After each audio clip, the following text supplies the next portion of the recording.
Buenos días y Dios les bendiga. Les habla Gilberto Collazo de Disciples Church Extension Fund. Mis años de labor, algunos de ustedes me conocerán por mi trabajo con Nuevas Iglesias, mi trabajo con Hope Partnership, pero en este momento pues vengo representando los tres ministerios realmente. Lo que esperamos sea una conversación muy fructífera acerca de reimaginar nuestros espacios sagrados, entendiendo que hemos sido llamados a ser agentes de cambio en estos tiempos inciertos. Nosotros sabemos que tiempos inciertos siempre han existido. Y hubiéramos pensado, ¿no?, que en este tiempo ya estaríamos hablando en la época post-pandemia, pero ¿verdad?, con las noticias que escuchamos sabemos que todavía estamos en esa época de pandemia. Y cuando tal vez es tentador ¿verdad?, sentarse en una esquina y simplemente esperar que pase todo esto para ver qué hacemos, nosotros tenemos que entender que como iglesia somos llamados realmente a hacer algo en el aquí y el ahora, porque nuestro Dios que está con nosotros siempre es el Dios que nos acompaña ahora, pero también es el Dios que nos espera en el futuro. Un futuro con promesa, un futuro glorioso. Así que esta área nuestra como iglesia, como congregaciones, cada día imaginarnos, ¿no?, soñar esos grandes sueños de Dios y pensar cómo nuestros espacios sagrados, cómo esos lugares donde nos reunimos pueden ser parte, ese conducto de los ministerios, ese lugar que nos ayuda a realizar los ministerios que entendemos Dios nos ha llamado a hacer. A ver, no solamente en estos días, sino a través de la historia de la iglesia, muchas iglesias continuamente luchan con tres preguntas que son preguntas esenciales. Se preguntan o nos preguntamos, ¿cómo atraemos más gente a la iglesia? O sea, ¿cómo crecemos los números en nuestra congregación? Otra pregunta es, ¿cómo aumentamos los ingresos? ¿Cómo aumentamos diezmos y ofrendas? ¿Cómo aumentamos los ingresos, ¿no?, por actividades especiales? Y un tercer elemento que quizás se lo hacen iglesias, ¿no?, que tienen ya más tiempo, o iglesias que están en facilidades que tienen unos retos. La gran pregunta es, ¿qué hacemos con el edificio? Y la verdad, amado, es que hay dos maneras de responder a estas preguntas. Está lo que llamamos esa manera, ese enfoque técnico, y está el enfoque adaptativo. Cuando hablamos de un enfoque técnico, hablamos simplemente de resolver el problema inmediato, lo que tenemos frente a nosotros. Resolver ese problema, sabiendo que posiblemente más adelante, en unos meses, unos años, podremos tener el problema otra vez y habrá que una vez más hacer lo que hicimos la primera vez. Pero hay una manera que es un poco más creativa, y es entrar en un modo adaptativo de responder a estas preguntas. Entender que sí requiere una respuesta inmediata, pero también hay que ver el panorama más amplio. Y hay que preguntarse, más que meramente buscar una respuesta, una solución inmediata, ¿cuáles son los factores, cuáles son los elementos que podemos nosotros utilizar para que garantice respuestas en el aquí y el ahora, pero el más allá también?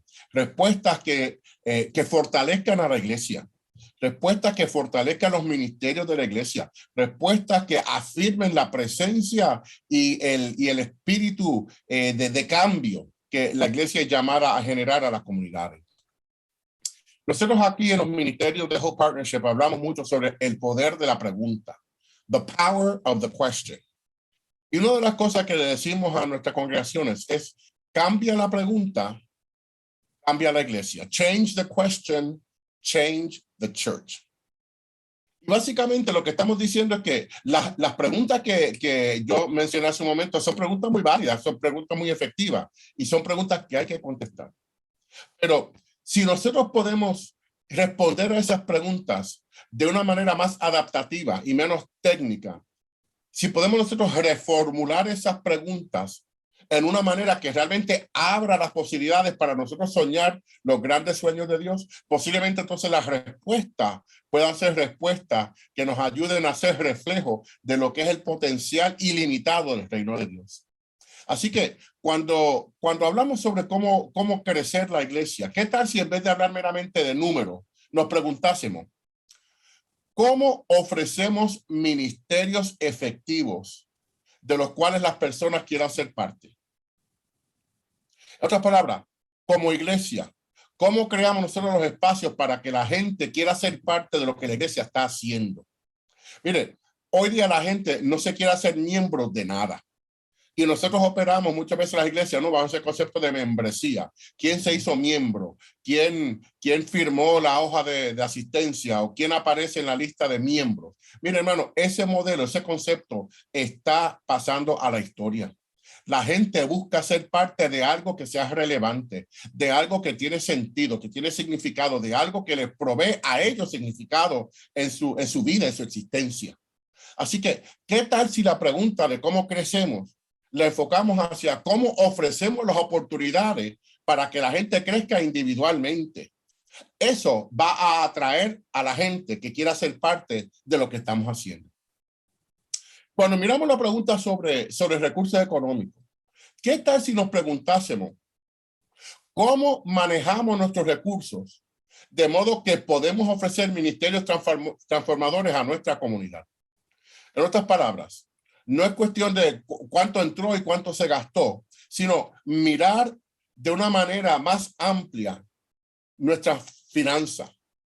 Cuando nosotros estamos claros de cuáles son nuestros propósitos, estamos claros entonces de dónde tenemos nosotros que invertir los recursos de la iglesia.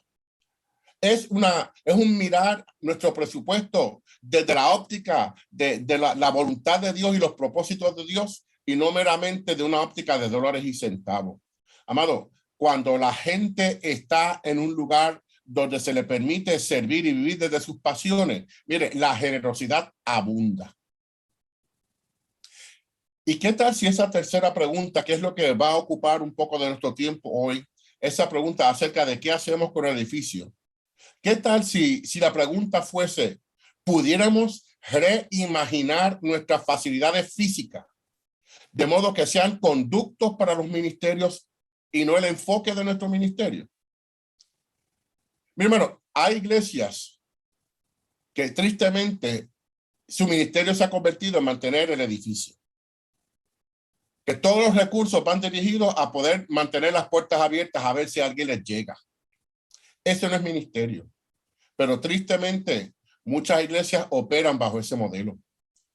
Si nosotros podemos entrar en un discernimiento de qué tenemos que hacer, cómo manejar, cómo utilizar lo que tenemos, o qué medidas drásticas tendríamos nosotros, ¿verdad?, que utilizar para que nuestros edificios sean conductos de ministerio. Y amado, o sea, si usted ve, aquí hay un patrón, porque todas las preguntas enfocan al ministerio. Todas las preguntas enfocan a cumplir el propósito de Dios para el cual hemos sido constituidos como iglesia, como comunidad de fe en ese lugar donde estamos ubicados. ¿Okay? Porque al final del día, como dice el americano, it's not about us. No se trata acerca de nosotros.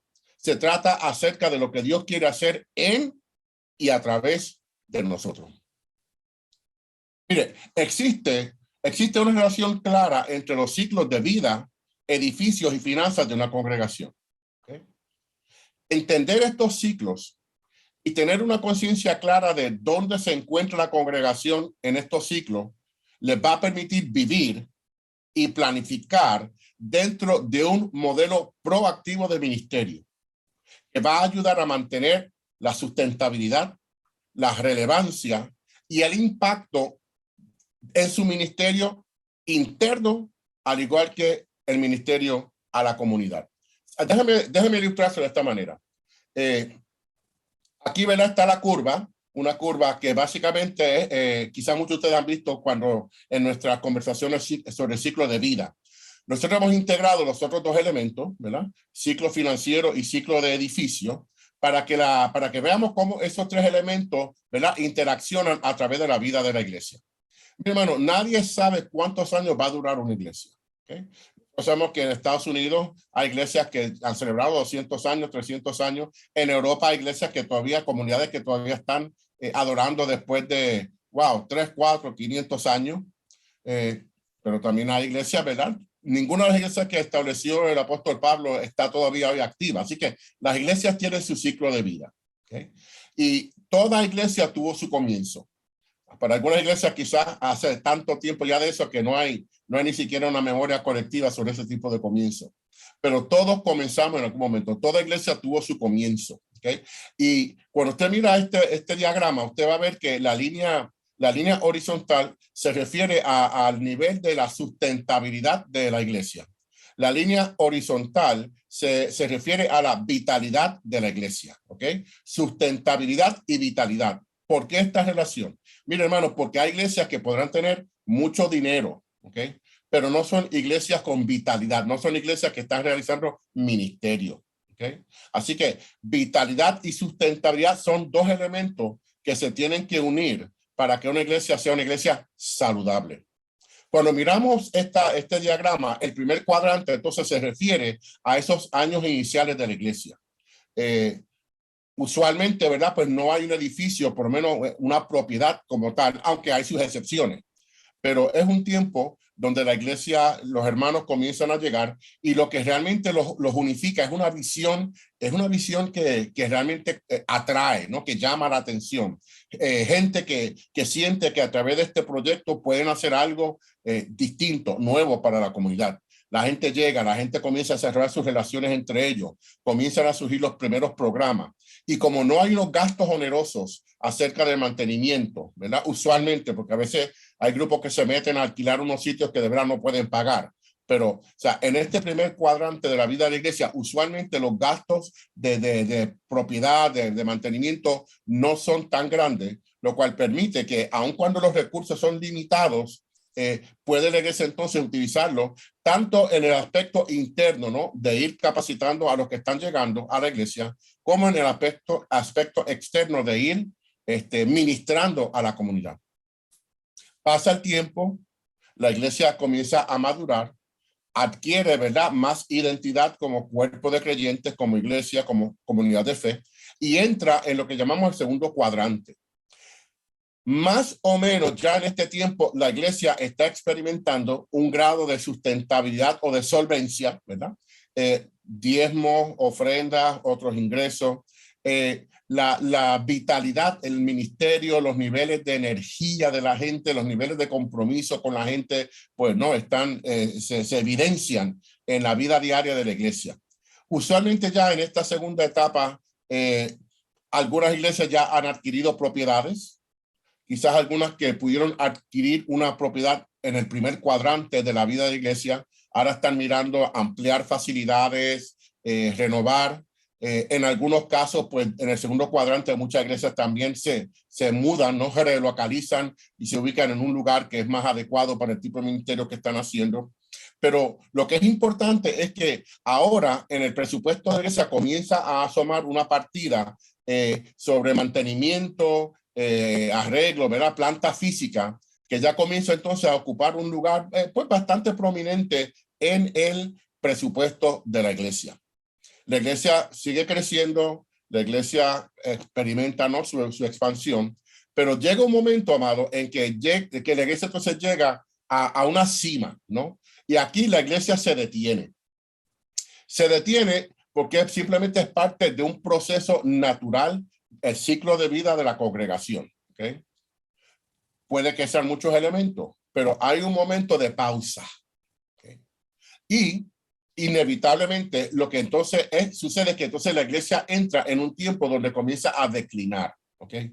Y esto no es cuestión de quién tiene la culpa, esto no es cuestión de comenzar a mirar, es que simplemente hay un momento. Mira, amado, nosotros como seres humanos, ¿verdad? Miren, no vamos a ser jóvenes siempre. Llega un momento donde empiezan esos primeros achaques, donde empiezan esos primeros dolores, donde ya no hacemos las cosas como las podíamos hacer antes. ¿Okay? De modo que nos vemos entonces que ese proceso de ir, ¿no?, declinando sucede. Nos desgastamos. La iglesia también se desgasta. En ese tercer cuadrante, ¿ok? Usualmente ya la iglesia tiene sus tradiciones, tiene su historia, tiene sus costumbres, tiene sus maneras de ser. Hay una constitución, hay un reglamento, hay guías, hay para todo, hay un documento, ¿ok? Y comienza entonces a perder gente, le llega quizá gente nueva, pero mucha de esa memoria institucional de la iglesia se comienza a perder por distintas razones. ¿Okay? Pero uno de los factores muy significativos es que la partida de mantenimiento, la partida de propiedad, ahora comienza a crecer vertiginosamente. Y como las finanzas comienzan también a disminuir, esta partida de mantenimiento de edificios se tiene que nutrir de algún lugar. ¿Okay?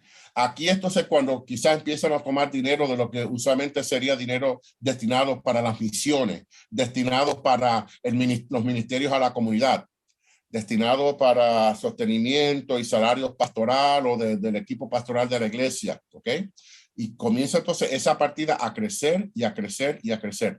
En este cuadrante, iglesia, es bien importante que nosotros entendamos el presupuesto es un documento evidencial de cuáles son los valores y cuáles son las prioridades de la iglesia. ¿Okay? Llegamos entonces a inevitablemente el cuarto cuadrante. ¿Okay? El cuarto cuadrante se refiere a un tiempo de la iglesia donde quizás la iglesia no está en su mejor momento. ¿Okay? La visión inicial de la iglesia quizás se ha perdido o ha cambiado tanto, ha perdido el lustre. ¿Okay? Mucha gente se ha ido. Mucha gente llega nueva, quizás no con los mismos niveles de pasión, de compromiso, de interés. Quizás no son los mismos diezmeros poderosos que había en la iglesia antes. Y poco a poco comienza entonces a ser más evidente unas situaciones. Mire, los edificios ahora están básicamente usando el monto más grande de las finanzas de la iglesia. De nuevo, miramos el presupuesto y nos damos cuenta que ese mantenimiento diferido, esos asuntos que decíamos mañana bregamos y mañana trabajamos eso y mañana cambiamos esto y mañana reparamos eso, de momento ya no tenemos opciones, están demandando la acción o se nos cae el edificio encima. ¿Okay? Y de nuevo, volvemos entonces a esos lugares de donde sacamos dinero. Pues mira, hermano, ahí entonces que comenzamos una vez más a sacar los dineros ¿verdad? De nuestras misiones, de nuestros ministerios de la comunidad, del salario, sostenimiento pastoral. De modo que al final del día vemos que la iglesia entonces se ha convertido, me disculpa mis hermanos, se ha convertido entonces en que el ministerio consiste en utilizar todo nuestro dinero para no cerrar la iglesia. De modo que el cuarto cuadrante, amado, no es una crónica de una muerte anunciada. El cuarto cuadrante es un recordatorio a la iglesia de que nosotros cada día tenemos que estar soñando los nuevos sueños de Dios. Este cuarto cuadrante nos lleva a un lugar donde tenemos que entender que la toma de decisiones es para allá. Y honestamente, amado, en este cuadrante muchas iglesias deciden cerrar y a veces es la mejor solución. Pero muchas iglesias deciden cerrar porque no se han dado al proceso de discernir los nuevos sueños de Dios para ellos. Amén. Así que en este cuadrante, no importa cuán difícil se sienta, cuán ¿verdad? Deprimente se sienta, este es el momento en que Dios nos quiere sorprender e irrumpir en este cuadrante, en este momento de nuestra historia, si nosotros permitimos que Dios se haga presente a través de unos procesos genuinos de discernimiento. Lo que va a suceder es que vamos a ver que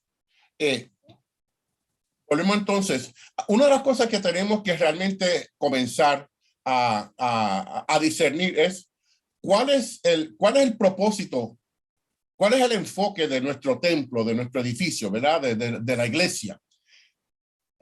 ¿Cuál es nuestra teología acerca de nuestras facilidades físicas? Hermano, la realidad es que hoy día, cuando hablamos con algunas personas, la teología del edificio, ¿okay? Lo que indica es que se le ha dado un elemento de santidad, se le ha dado un elemento de valor a cemento y a varilla, que realmente no es lo correcto. O sea, cuando nosotros miramos el Antiguo Testamento y vemos cuando, ¿verdad? En el Éxodo, pues se levanta ese tabernáculo, que era básicamente una casa de campaña, ¿okay? Pero vemos que ese lugar se convierte en el lugar donde las personas se encuentran con Dios. Cuando en el Éxodo, ¿no? Nos habla de que la gente miraba y la Shekinah de Jehová estaba sobre el santuario, ¿no? Y esa nube, la gente miraba y la gente sabía que Dios estaba allí. Y este es el elemento que a través del Antiguo Testamento no se traduce. Claro, se construye entonces el templo, ¿no? Y se levantan las cortinas, entonces hay una separación, pero todo eso es otro andamiaje teológico. Pero entonces la muerte de Jesús en la cruz se rasga el velo del templo, de modo que el pueblo vuelve a tener el lugar donde encontrarse con Dios. Pero no solamente el encuentro con Dios, sino también es el recordatorio continuo de que Dios está con nosotros en nuestra jornada de vida. Mire, nosotros somos peregrinos y extranjeros. Nosotros estamos en una jornada de vida que nos lleva a ese lugar celestial. Y esto es lo que nosotros tenemos que considerar cuando pensamos en cómo nosotros vemos nuestro santuario, ¿verdad? Nuestra iglesia, nuestro templo, como usted lo quiera llamar. Pero la palabra nos recuerda que el Señor, que Dios no habita en estructuras hechas por manos humanas. Nosotros somos los templos vivientes. Y cuando los templos vivientes se reúnen, donde quiera que estén, ahí hay espacio sagrado. Amén. Espacio sagrado donde quiera que estén los santos. Porque la santidad no estriba, no reside en el edificio, sino en los que están en el edificio. Lo que entonces nos dice, mire, se plantean varios retos para nosotros como iglesia. ¿Okay? Cuando hablamos de nuevo de iglesias saludables, hablamos de iglesias que tienen vitalidad y sustentabilidad. Cuando nosotros miramos ese tipo de iglesia por ahí, ¿okay? Y no necesariamente estamos hablando de iglesia de mega iglesia, ¿okay?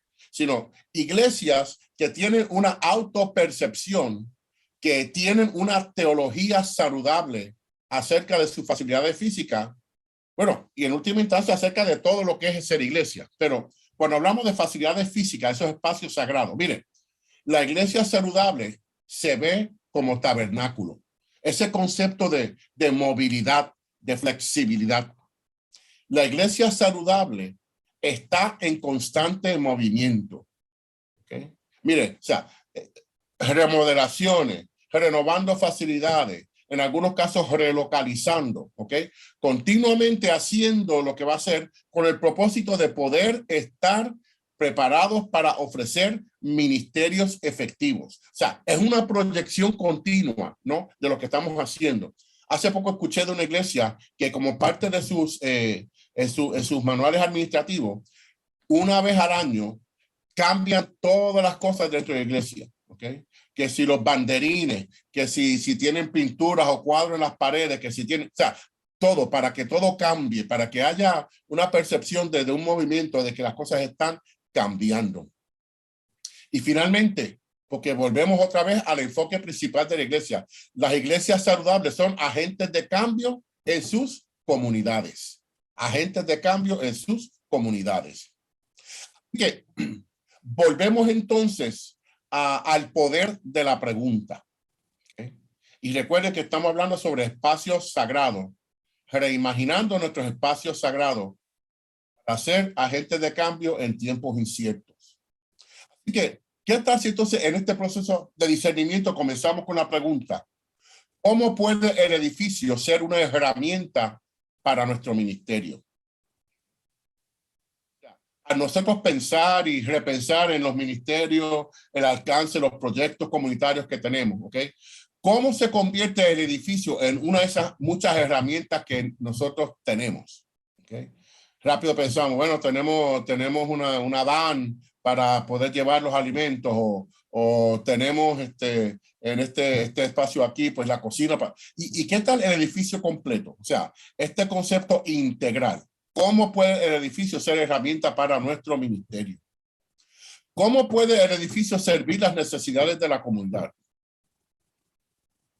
Y a lo que nos referimos es, ¿verdad? O sea, a veces, pues mire, prestamos el edificio para que se reúnan grupos, alquilamos a un precio módico a comunidades, a programas de servicio a la comunidad, ¿ok?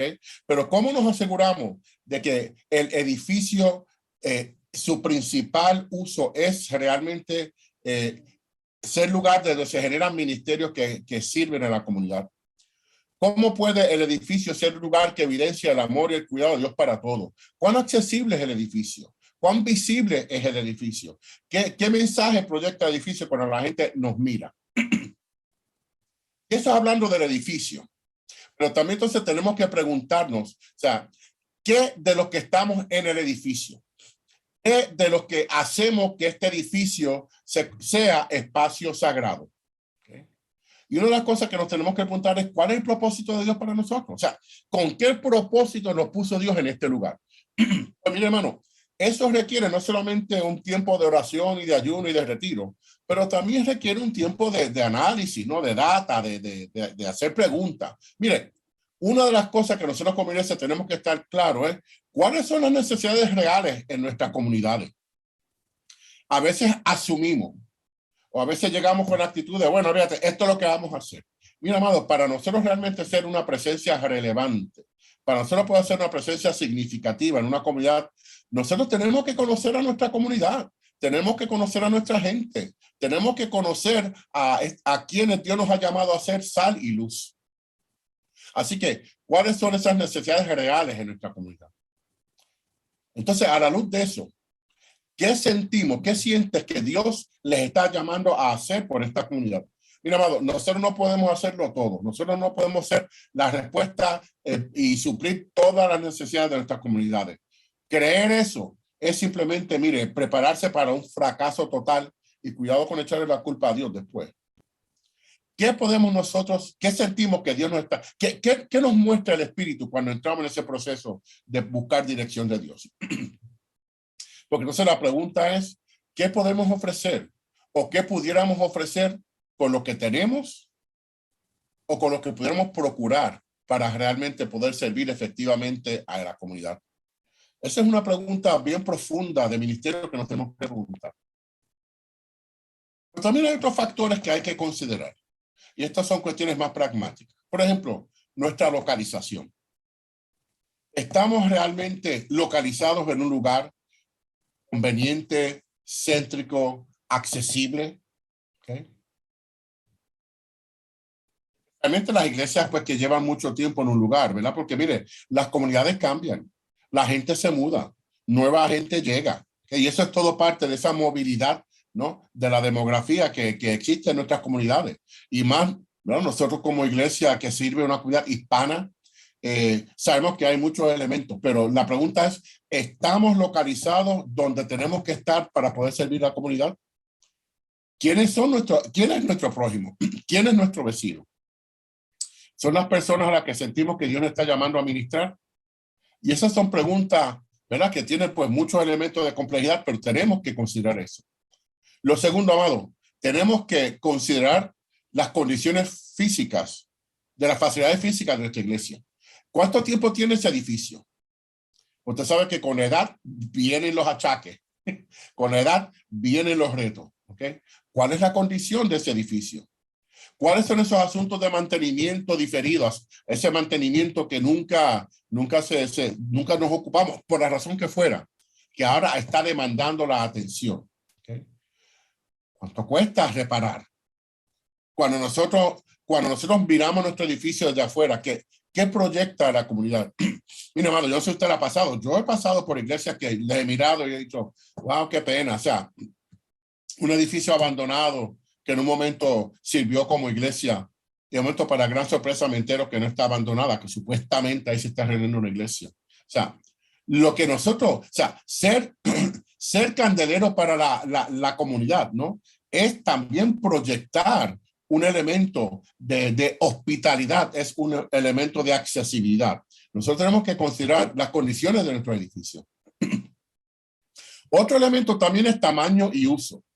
Quizás este no sea el caso, ¿verdad? De muchos de ustedes, pero mire, hay iglesias que se reúnen en un edificio que son gigantescos, unos santuarios que sientan 300, 400 personas y son 20 o 30. ¿Okay? Hay iglesias que tienen un ala completa de educación cristiana y no tienen escuela bíblica. ¿Okay?